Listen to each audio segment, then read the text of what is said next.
Il m'a dit, je comprends que t'es déçu. Prends l'après-midi, tu te morfonds, tu pleures, tu hurles, tu te sens comme une merde, toute la journée. Mais ce soir à 19h, tu te mets dans la course de demain.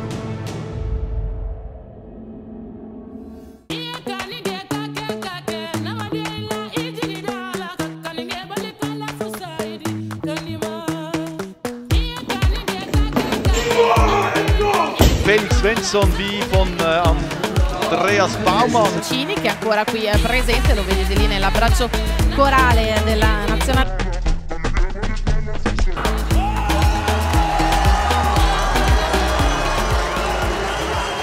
Pourtant je suis suisse. Moi j'arrive en pic de forme maintenant là.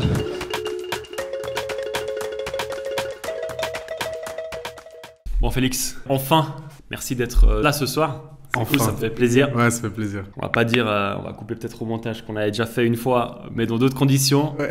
Ce soir, on est prêt? Là, on est prêt, on est préparé. Magnifique. Comment tu vas? Et je vais bien.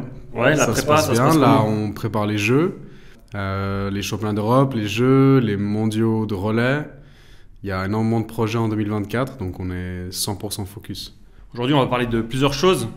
On va parler bien sûr de ton enfance, parce que tu n'as pas commencé par l'athlétisme. On va parler aussi de l'importance de l'environnement social, familial. Tes parents, tu nous parleras d'eux par la suite après. On va parler bien sûr des championnats d'Europe de l'année passée. Tu es passé par un peu des montagnes russes. J'ai envie qu'on comprenne un peu tout le contexte dans lequel tu les as vécus, ces championnats. Et puis bien sûr, après, du futur, avec une grande échéance. Ah, oui.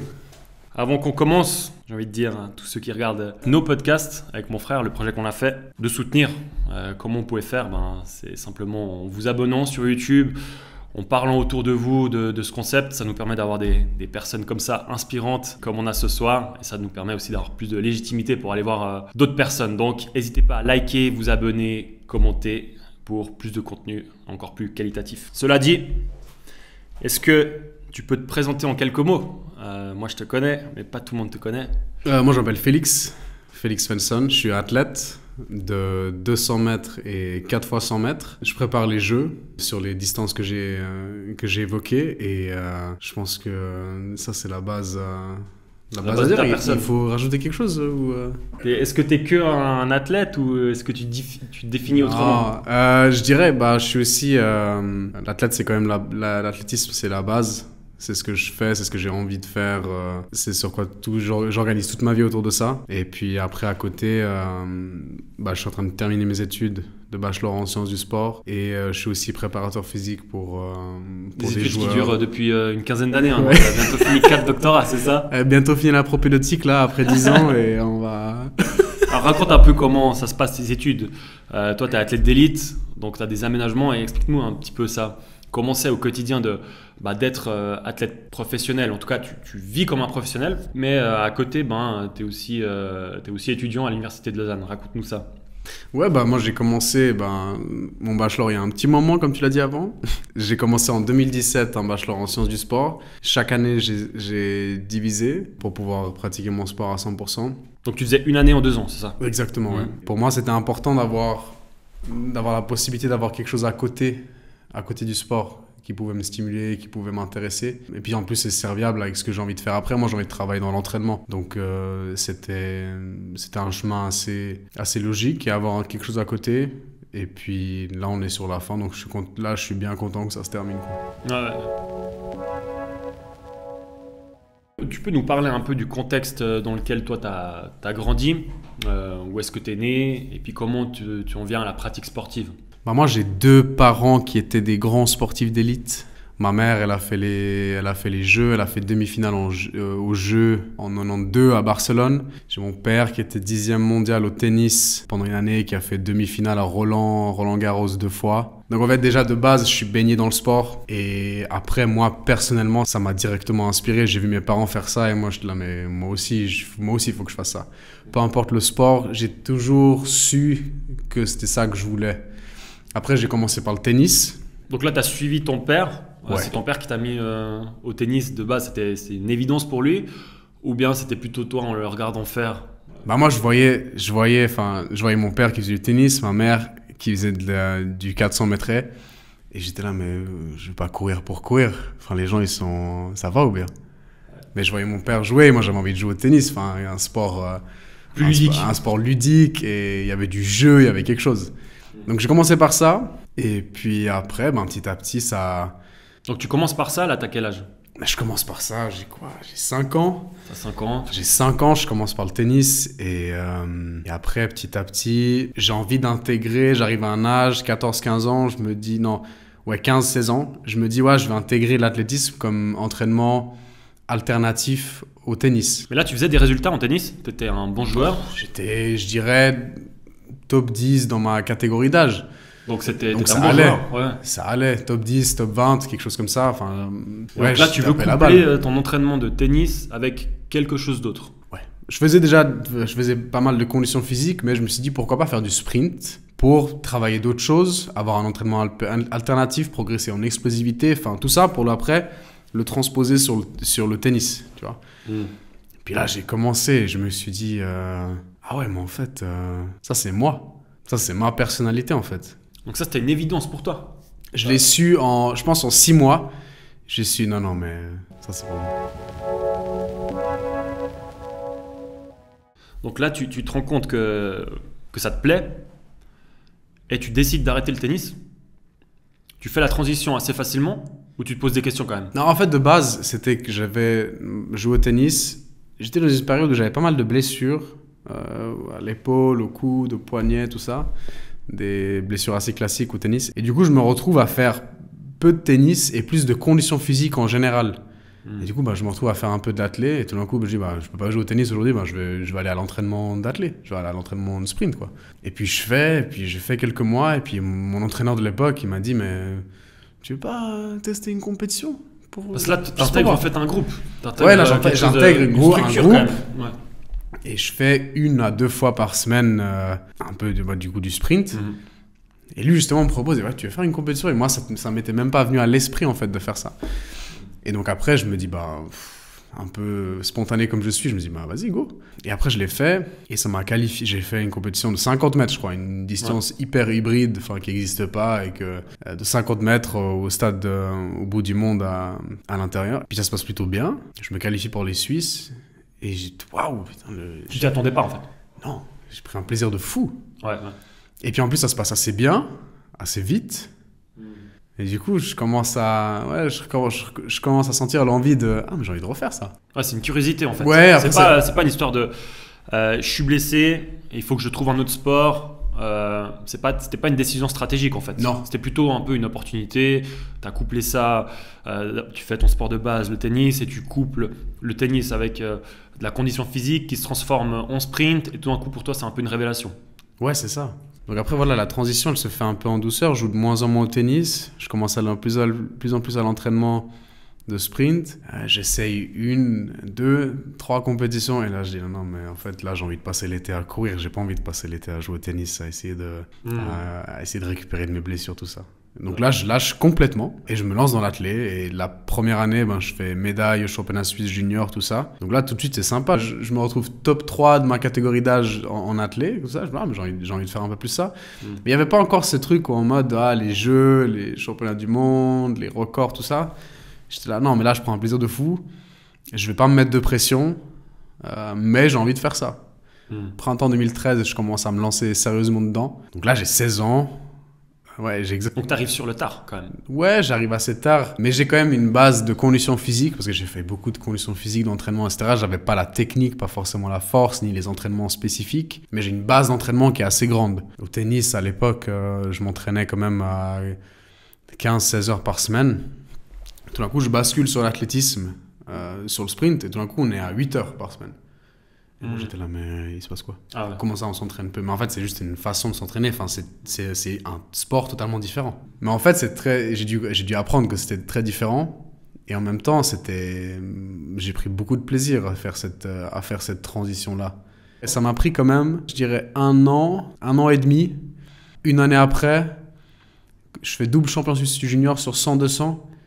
Et là, je me dis, ah ouais, là, il y a un truc à faire. J'ai envie d'aller au jeu. Je vais me mettre des vrais projets, des vrais objectifs et je vais essayer de progresser et aller le plus loin possible là-dedans. C'est un peu ouf parce que sans aucune connaissance du sport, tu fais des top 3 très vite, champion suisse, là il y a quand même une grande part de génétique. Même si tu avais un entraînement quand même structuré avec le tennis, mais c'est pas la même chose en fait. Il y a quand même une part de génétique là-dedans. Oui, à fond. Tu as des bonnes À fond, le sprint, c'est très... la base est quand même très génétique. C'est question de fibre rapide et de capacité de coordination et tout ça. Et puis, ouais, je pense qu'évidemment, il y avait de ça. Donc forcément, enfin, quand tu changes comme ça de sport et que tu as des résultats vite, bah, non seulement tu as le plaisir de le pratiquer, mais en plus, tu as les résultats un peu qui suivent assez tôt. Bah, forcément, tu es motivé à continuer et à te poser des objectifs. Parce que moi, je suis toujours quelqu'un d'ambitieux. Je me responsabilise et j'ai toujours eu envie de faire du sport mon métier. Toute ma vie allait s'organiser autour du sport, peu importe ce que j'allais faire. Donc là, c'était très vite décidé qu'après, non, mais moi, je vais aller au jeu. Ça va être mon quotidien.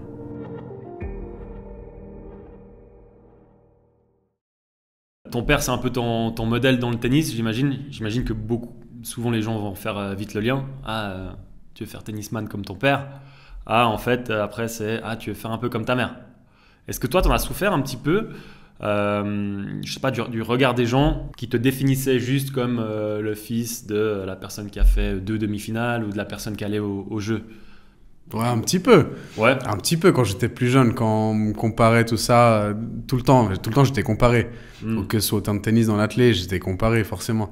Donc quand tu es dans une période de construction identitaire, tout ça, forcément, t'es là, non mais on s'en fout enfin, ça c'est ma carrière à moi. Mais après, quand j'arrive à avoir la perspective de comprendre à quel point j'ai de la chance, à quel point ça m'est bénéfique d'avoir des parents qui ont fait tout le chemin que moi j'ai envie de faire, là je réalise que non mais en fait c'est une aubaine. Ouais. Ce que j'ai toujours apprécié chez mes parents, c'est qu'il n'y a jamais eu de pression quelconque, à aucun moment. Mais ils m'ont toujours dit, si tu as envie de faire quelque chose, ben tu vas bien le faire. Et si maintenant tu me dis que tu as envie d'être professionnel et que tu as envie dans ce sport-là, ben en fait c'est ça qu'il faut que tu fasses. Après, si j'ai pas envie de le faire, ils m'ont toujours dit, si tu veux changer de sport, tu fais ce que tu veux. Mais maintenant, si tu nous dis que tu as envie d'être pro dans ça, ben écoute, c'est ça, ça et ça. Ça, c'est clair. Donc en fait, très vite, il n'y a pas eu de pression. Ils m'ont assez vite transmis la démarche, en fait. Et ils m'ont transmis énormément. Et les meilleurs conseils qu'ils aient pu te donner? Est-ce que tu te souviens d'un moment où tu as eu besoin d'eux, et puis en une phrase, quelque chose s'est débloqué? Je ne me rappelle pas d'une phrase concrètement, mais j'ai envie de dire que l'état d'esprit qu'ils m'ont transmis, c'est vraiment cette idée de si tu as envie de quelque chose, ben en fait, tu trouves les clés, tu trouves une solution pour y arriver. Ils m'ont transmis la responsabilité. Si tu as envie de quelque chose, ben tu es responsable de toi et de tes rêves. Tu trouves les solutions pour organiser ton quotidien, tu trouves les solutions pour surmonter les blessures, tu trouves des solutions. En fait, ça, c'est ça qui me plaît dans le sport individuel, ce qui me plaît dans l'athlétisme, c'est que c'est moi qui suis en contrôle un peu. Tu fais avec ce que tu as et tu trouves des solutions. Et ça, cet état d'esprit-là, il m'aide énormément aidé dans le sport, mais que ce soit dans le quotidien en fait. Tu parles de contrôle. Qu'est-ce que ça demande hebdomadairement d'être à ton niveau? Quand je te dis ça, c'est au niveau des entraînements, de la nutrition, le sommeil. Est-ce que tu arrives à nous donner un peu une semaine type? Bah, évidemment, il y a... c'est tout un environnement. Pour moi, ce que ça demande... Par exemple, tu t'entraînes combien d'heures aujourd'hui? Par semaine? Ouais. On s'approche des 18 heures d'entraînement par semaine, en comptant les séances de récupération, de force, de sprint, de renforcement, d'étirement, de yoga, de pilates, tout ça. Et je pense que ce qu'il faut pour tenir ça, on a tous les entraînements, après il y a tout ce qui se passe à côté, qui est hyper important, que ce soit la nutrition, que ce soit ta vie sociale. Là, tu es suivi sur le plan nutritionnel, ou bien tu te connais bien aujourd'hui et tu sais Non, ce qu'il faut? j'ai été suivi, je le suis pas régulièrement. Ouais. Mais voilà, parce que t'as pas besoin de ça, tu te connais assez? Non, je sais ce qu'il me faut dans certaines périodes, je sais ce qu'il faut que j'évite si j'ai envie de perdre du poids. Donc oui, moi je considère pas que j'ai forcément besoin de faire appelle à quelqu'un au jour d'aujourd'hui. Moi, je sens que je suis en forme. Je fais des tests sanguins 2 fois par an. Enfin, je regarde si tout est équilibré. Donc oui, il y a un suivi, évidemment. Il y a un suivi, ouais. Ouais. Sur ce plan nutritionnel, est-ce que tu as déjà eu des problèmes où tu t'es pas forcément rendu compte, mais tu as eu des carences parce que tu dépensais la balance énergétique, elle n'était pas respectée, ou pas plus que ça? Non, pas plus que ça. J'ai pas eu des grands soucis au niveau nutritionnel, à part 2-3 discussions intenses avec moi-même pour essayer de pas manger des cookies, quoi, à 23h du soir.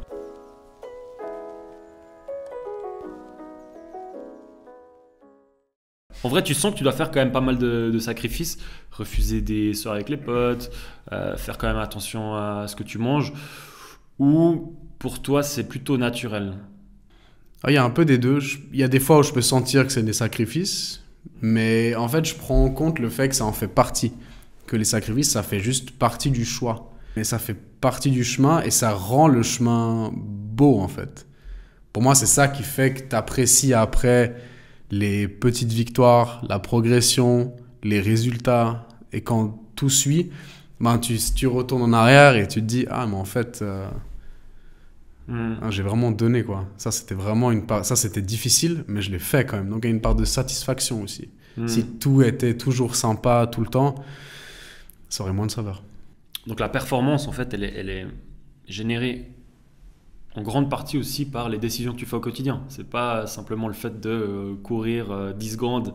Et voilà, c'est tout ce que tu mets en place pour être le jour J dans les meilleures conditions, en fait. C'est ça. Tu le vois vraiment un peu comme un processus, j'ai l'impression. Enfin, c'est un processus. Ouais, pour moi, le processus, comme disait Kobe Bryant, il le disait dans une de ses interviews, il disait que le vrai succès, c'est le quotidien, c'est le processus. Si tu arrives à apprécier ça, c'est ça la vraie victoire. Et moi, vraiment, je me suis imprégné un peu de cette mentalité-là. Je sais que si j'apprécie le quotidien, après, les résultats vont suivre. Les résultats, ce sera une conséquence du fait que je travaille bien au quotidien et que je fais les choses bien chaque jour, les petits détails. Je pense à comment est-ce que je peux faire aujourd'hui pour sortir le plus de cette séance d'entraînement-là. Comment je peux faire pour récupérer au mieux après cette séance-là. Qu'est-ce que je peux faire pour me préparer avant. Tout ça, moi, ces détails-là, moi, j'adore. J'adore le matin me réveiller et me dire « Ok, moi, j'ai cette séance d'entraînement-là. C'est quoi mon objectif aujourd'hui avec les sensations que j'ai ? Dans quel cycle d'entraînement on est, tout ça. Ça, moi, ça me plaît énormément. Et cerise sur le gâteau, après, tout d'un coup, tu progresses, tu participes à des championnats du monde, tu participes à des jeux, tout ça. Et évidemment, ça, c'est les objectifs principaux, c'est ce que tu vois, c'est ce que tu visualises. Mais intrinsèquement, c'est le quotidien, en fait. Mais intrinsèquement, tu dois prendre du plaisir dans le journalier.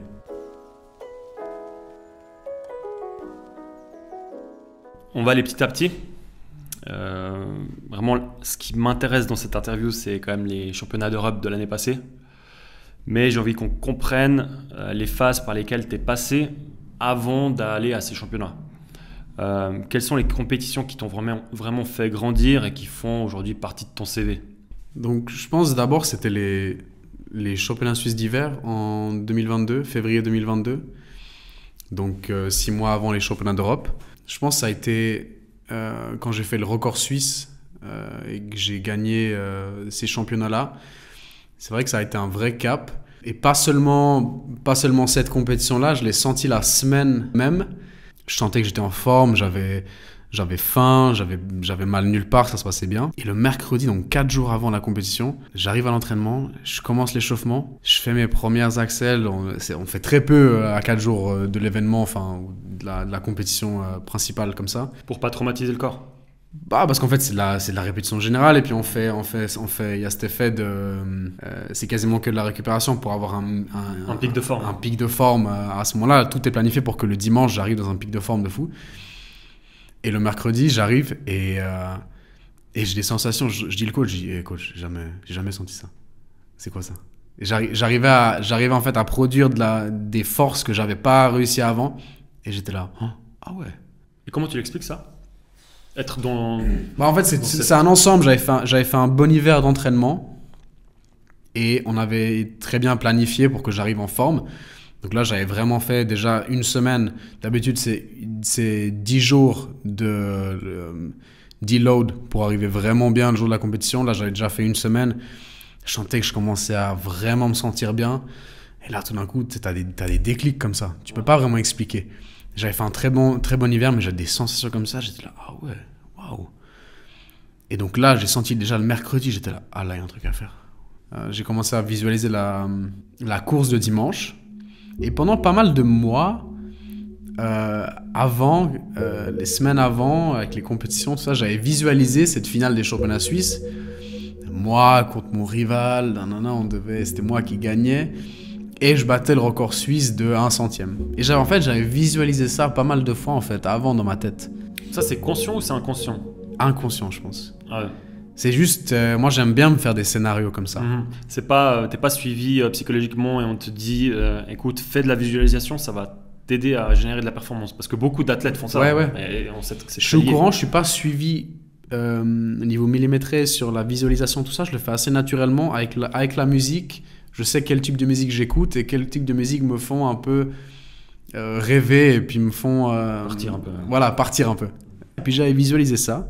Et puis le dimanche, là j'avais les séries, je passe les séries et je fais. Donc les séries, c'est les courses.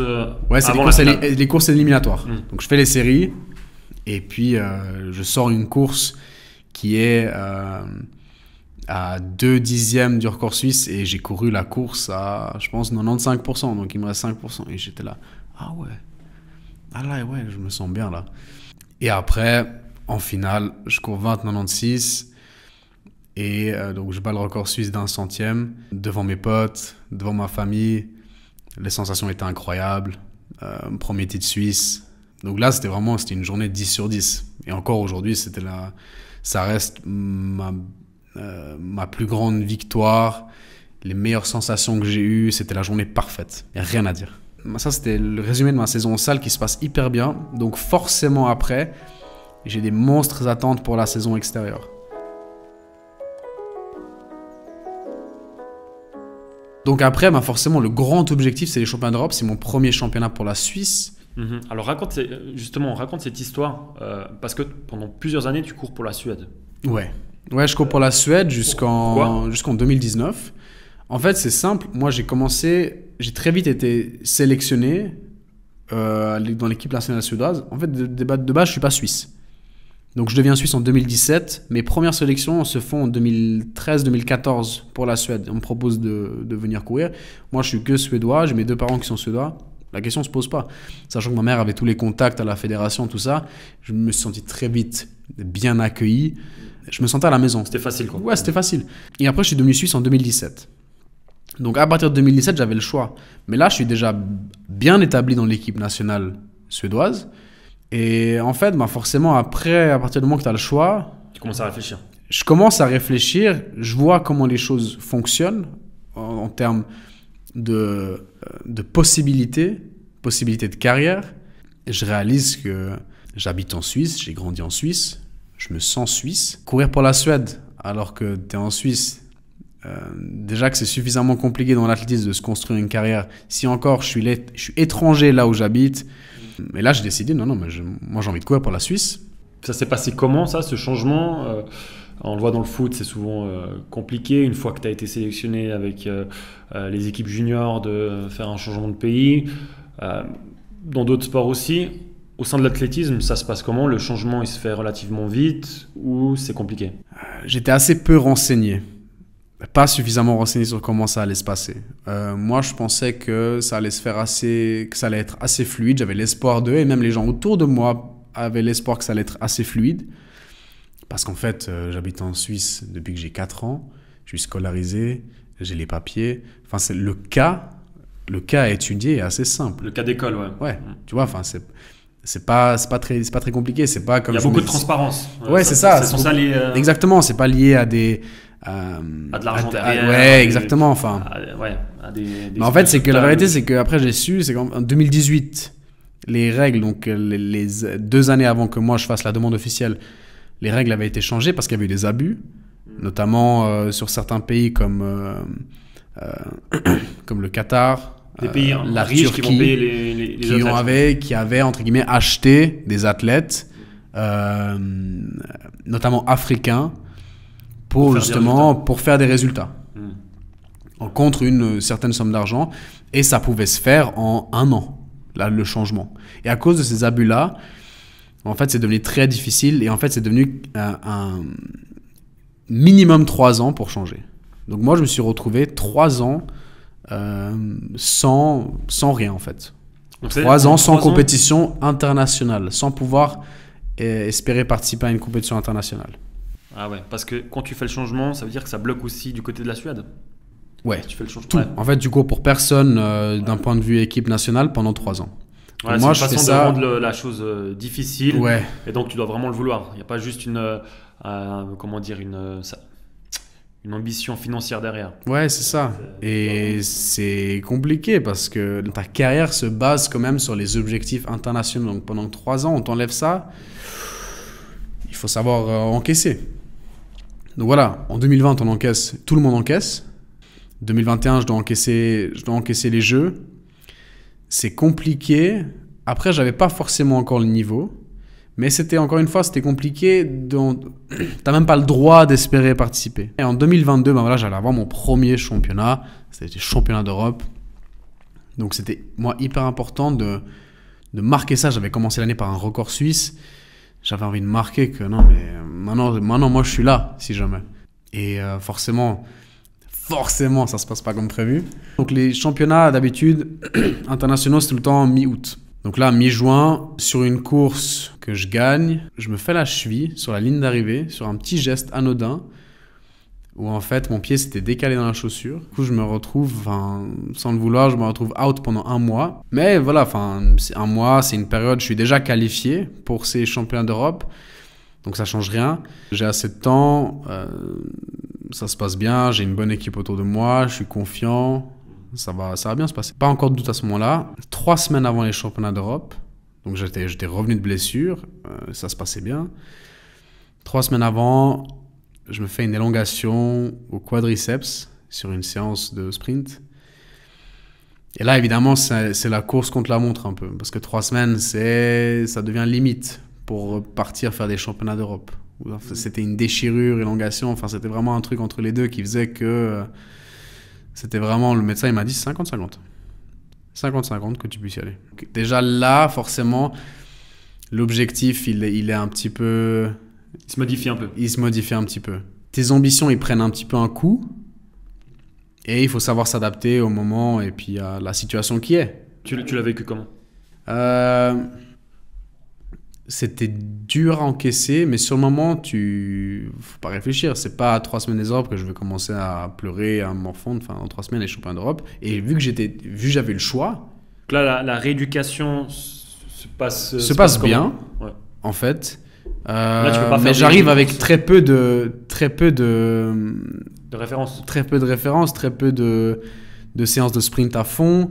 Donc moi, j'étais qualifié pour le 200 mètres et le 4 x 100 mètres. Et le 200 mètres, c'était le jeudi à midi.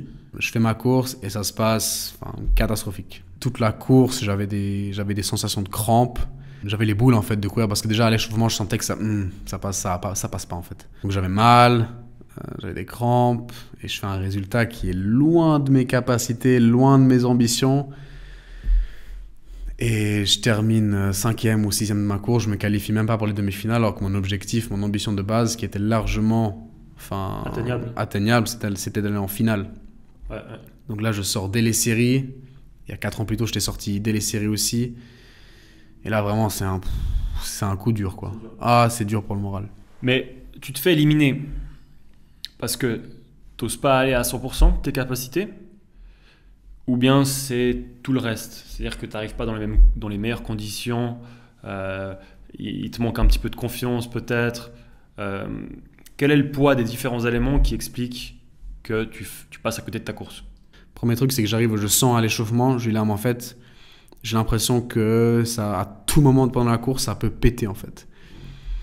Ça peut lâcher, je me fais un claquage et je m'arrête. Et ça, c'est vraiment le dernier truc que je peux, parce que si je m'arrête, après, mes championnats d'Europe sont finis. Il n'y a même pas le relais, il n'y a rien du tout. Et c'est une course non finie. J'ai même pas un résultat à la fin. Donc oui, pendant tout l'échauffement, j'ai aucun plaisir. J'ai les boules, je suis tendu, j'ai pas des bonnes sensations. Je suis là, mais qu'est-ce que je fous là, putain. Donc ça, c'est des sensations qui sont horribles, faut faire avec. Et à la fin de la course, qu'est-ce qui se passe? Forcément, tu es déçu. Qu'est-ce que les gens te disent autour de toi? Toi, comment tu réagis? Comment tu vis le truc? Vraiment qu'on comprenne un peu l'état d'esprit dans lequel tu es les premières secondes, premières minutes après ça. Bah forcément, moi, que ce soit moi ou que ce soit les gens, enfin dans mon entourage, tout le monde était... on était déçus, ils étaient déçus pour moi. Moi, c'était l'objectif de ma saison, ces championnats d'Europe. Donc forcément, moi-même, j'étais tellement déçu. J'ai bossé une année entière, j'avais tellement hâte de ces championnats, je voulais prouver, j'avais fait un record suisse, j'étais largement... Enfin, mes ambitions étaient légitimes. Et il m'arrive ça, ma foi, c'est le sport. Et ton entraîneur, qu'est-ce qu'il te dit à ce moment-là? Et ensuite, forcément, après la course, je vais vers mon entraîneur. On discute un petit peu de la course. On fait le point. Et le lendemain, moi, j'avais le relais.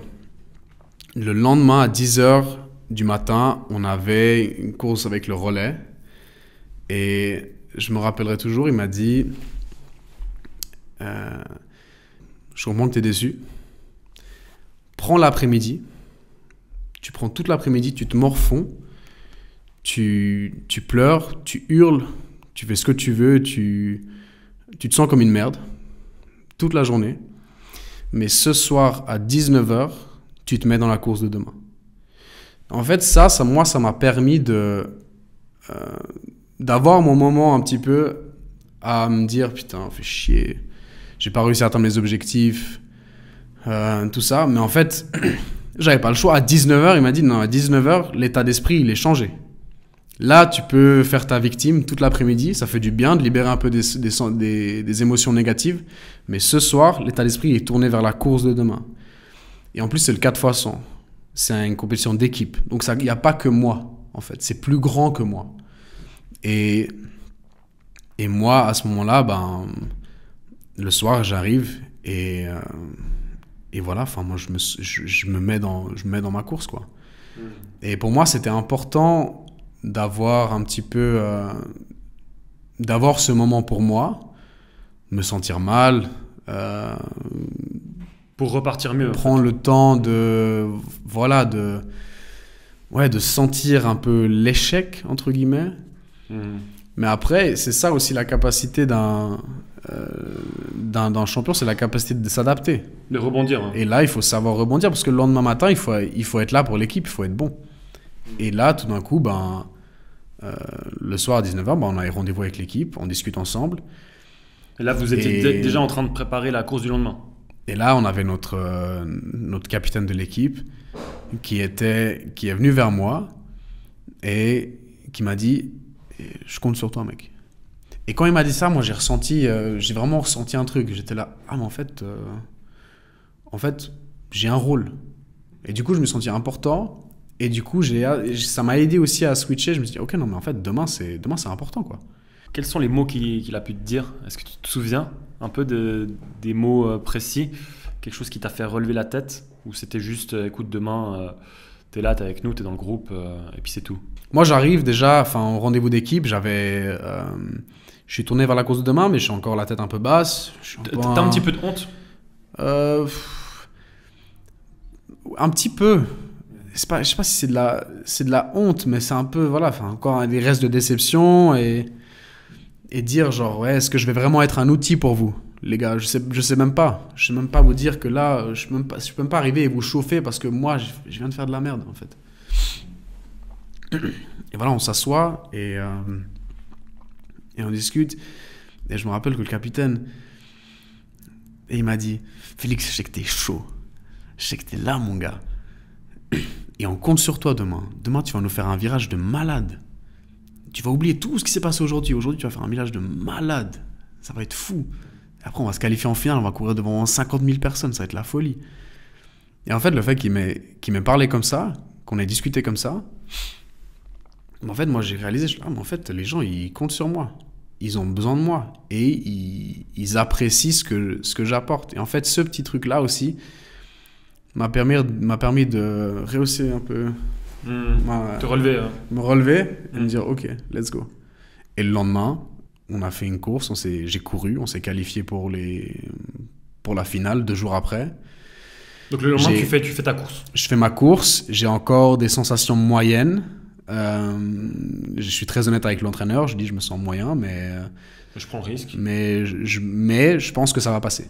Donc là déjà j'ai un petit peu plus de confiance, ça va un petit peu mieux, ça va un petit peu plus vite. On fait une course qui est plutôt bien, mais encore on est loin des ambitions qu'on a. Mais là on est en finale, on ne devait pas être en finale. Donc déjà on est en finale, on finit top 8, peu importe ce qui arrive. Donc déjà notre objectif, quelque part, il est atteint. Donc on n'a aucune pression et on finit avec le dernier chrono qui est qualifié. Donc à partir de ce moment-là, en fait, on n'a rien à perdre. Et là, on était en feu. On n'a rien à perdre. On est là. Moi, j'ai rien à perdre. Tous les autres mecs, ils avaient fini la compétition. On est là, c'est que du bénéfice. C'est une des dernières courses du championnat. Le public, il y avait 50, 60 000 personnes. Le stade est rempli. Personne n'attend rien de nous. Les médias étaient plutôt concentrés sur les femmes. Et sur les hommes, il n'y avait pas d'attente forcément. Et on avait une énergie qui était incroyable. Je ne saurais même pas décrire comment c'était. Et en fait, on fait une course plutôt propre. On bat le record suisse et on finit 5e. Alors qu'on arrive 13e à la compétition. Classé 13e. Avant la compétition, la Suisse est classée 13e avec les résultats qu'il y a eu. Et pendant la compétition, vous gagnez 8 places, quoi. On gagne 8 places. Et faire top 5, on avait l'objectif d'aller chercher une médaille parce qu'on était, vraiment en feu et on était ambitieux et on pensait que c'était possible et c'était possible. Voilà, on finit 5e, on est un petit peu déçus au départ, mais après, avec un peu de recul, on se dit, les gars, de base, on était 13e. Et là, on finit 5e. Ouais, faites quelque chose de monstrueux. Il y a quelque chose à construire, pas seulement pour l'année prochaine, pour les années d'après, pour les Jeux. Et là, on commence à regarder, on commence à penser aux championnats du monde, aux Jeux. Et on commence à réaliser qu'en fait, avec le relais, il y a un vrai truc à faire pour les Jeux. Là, on est à quelques mois des Jeux. J'imagine que c'est une ambition objectivée pour toi. T'en es où? Comment tu vas faire? Je sais que pour se qualifier aux Jeux, c'est soit au point, donc être performant tout au long des mois qui précèdent, ou bien un temps de référence. Stratégiquement, qu'est-ce qui est faisable? Déjà, stratégiquement, tout est déjà planifié. Donc là, jusqu'en juillet, tu as toute ta planification semaine par semaine. Plus ou moins. On sait les compétitions clés où il faut être bon. On sait les compétitions qui vont rapporter des points. On sait où est-ce qu'il faudra être bon, où est-ce qu'il faudra...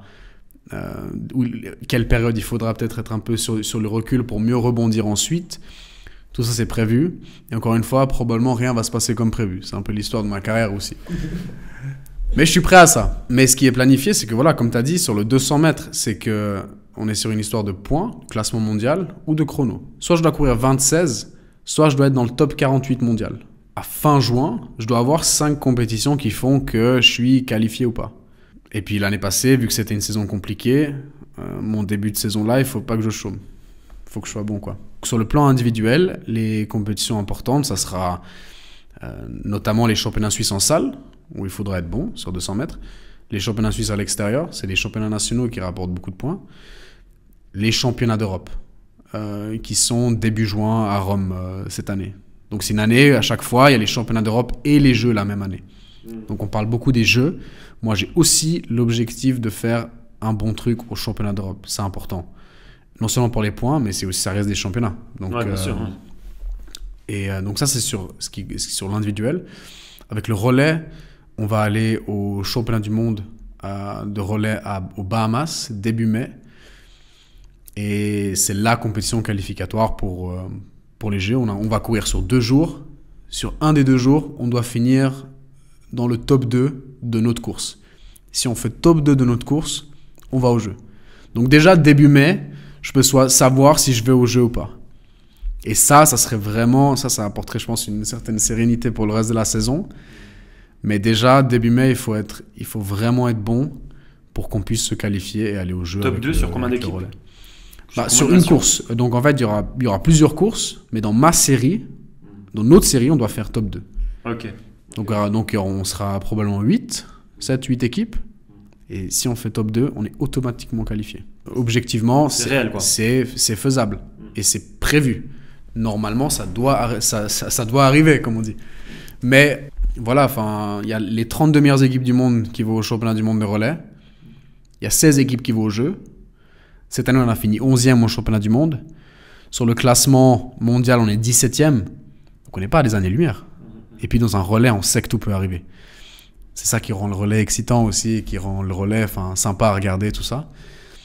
Et je pense qu'avec l'équipe qu'on a, encore une fois, si tout le monde est en bonne santé et qu'on garde l'esprit d'équipe, l'esprit d'union qu'on a et qu'on fait le taf à l'entraînement, à chaque entraînement, on sait qu'il y a un truc à faire. Dernière question. Comment est-ce qu'on fait pour courir vite ? Peut-être il y a quelques-uns de ceux qui nous regardent qui connaissent la Formule 1 et nous, c'est à peu près pareil. On est vraiment réglé au millimètre, chaque pas compte et on se bat pour des centièmes. Et s'il y a un petit truc qui ne marche pas sur notre machine, ça va tout dérégler et on va avoir une grande différence dans la performance pour vraiment un petit détail qui passe pas au niveau de la mécanique et ça change tout. Ça change l'état d'esprit, ça change la façon de courir, ça change la confiance, tout. Mais donc les 95% là, c'est quoi cette histoire ? Pourquoi il faut pas... Parce qu'on entend pas mal de théories, si tu essaies de courir vraiment trop vite, si tu te déchires, en fait tu es un peu presque tétanisé et tes muscles n'ont pas assez d'élasticité, il n'y a pas assez de rebond au sol. Physiologiquement et biomécaniquement, qu'est-ce qui se passe si on fait trop chauffer la machine, si on reprend un peu tes termes de formule? En fait, c'est simple, c'est que si tu n'es pas préparé, la machine va lâcher. Si tu es préparé, il y a de grandes chances que ça tienne. Et comment tu te prépares? Donc là, on fait un retour en arrière et on regarde, comment est-ce qu'on se prépare à courir vite? Comment est-ce qu'on court vite? Comment est-ce qu'on court comment est-ce qu'on arrive à courir à plus de 40 km/h sans se déchirer et en arrivant à contrôler la vitesse, entre guillemets? Ça passe par une planification qui est minutieuse sur plusieurs mois avant.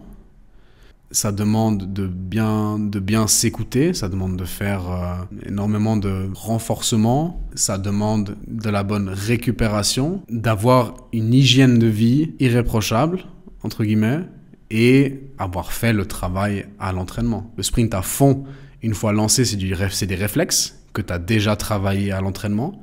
Donc avoir la capacité d'avoir un petit peu se laisser aller, que moi j'essaie de travailler dessus encore, et prendre un maximum de plaisir à essayer de trouver ces sensations de vol et d'apprécier la vitesse au max.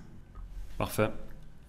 Mes amis, si vous voulez aller au jeu, écoutez ces 3 conseils et on vous verra peut-être à Paris 2024. C'est ça, non? Exactement. C'est les gens c'est qui facile. nous regardent, les jeunes c'est qui facile. nous regardent. C'est bon, c'est bon. Ils vont peut-être te prendre la place. Écoute Félix, énorme plaisir. Merci beaucoup d'avoir pris de ton temps pour parler un peu de ton vécu. Qu'est-ce qui se passe derrière la performance? Tu connais le slogan, l'humain derrière l'athlète. Je pense qu'on en a une belle preuve ce soir. Parce qu'en plus, la performance, elle n'intervient que rarement, on va dire.